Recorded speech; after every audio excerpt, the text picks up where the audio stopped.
A lot better. 29. No, this is group 28. Sorry. Oh, 28, okay. All right, well, thank you guys so much for asking. I'm doing great. My name is Alex, and I'm going to be your tour guide today. So before we get started, have any of you guys been here before? Anyone? Yeah, how long has it been? No. 6 years. 6 years, nice. Anyone else? 14 years. 14 years? Really? Wow. Anyone else been here before? No. All right. Well, let's get started then.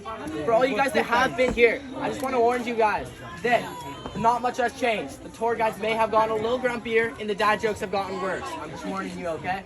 Now, I'm going to start you guys off with the history behind the Mistry here at the Mistry spot, which I saw you guys looking at that sign right there. You can read it if you'd like, but to be honest, I've never actually read it, okay guys?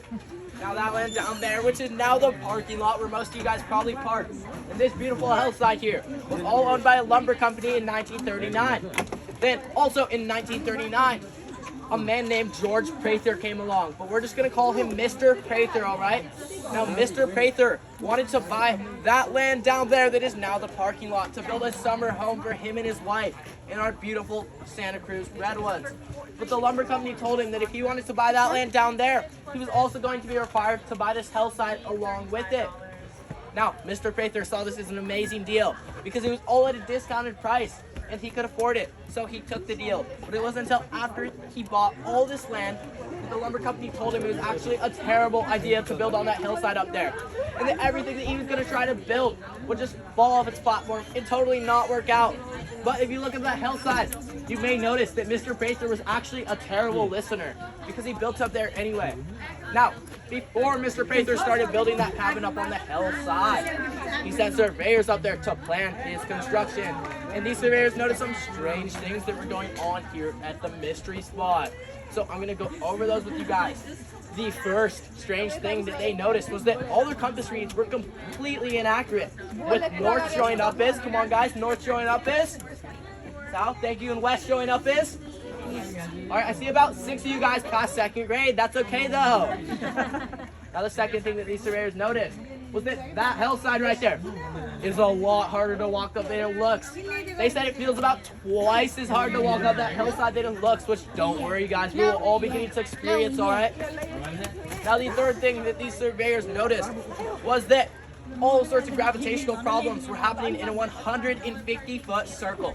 Now the boundary of this circle goes right through these two cement blocks right here, around those trees back there, all the way behind his cabin, with his cabin being in the very middle of the circle, around these trees and right back through these cement blocks.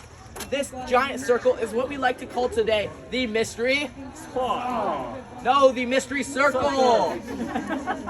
Now let me tell you a little bit about these cement blocks right here. These cement blocks are placed here to show the boundary from inside and outside the Mistry spot, which is probably why all you guys over here are feeling super mysterious, right guys? You feeling mysterious?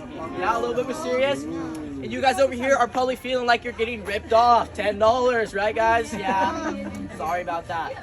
Now, these cement blocks were also placed here for us to do demonstrations, but we needed them completely flat and level for demonstration. And over the years, our redwoods roots have grown out underneath them and offset them just a little bit. So, to make a flat surface, instead of cutting down our redwoods to fix this problem, we went over to Monterey Bay. We cut down their trees, shaved off one side of these planks of wood, and we called it a day. Now to prove that these planks of wood here are actually completely flat, I have a level. Do you guys know how level works? Great, I'm required to explain it anyway. So, if this bubble here is in the middle, then that means that the surface is completely flat. Now if that bubble right there raises up to one side, then that means that that is in fact the higher side of the surface.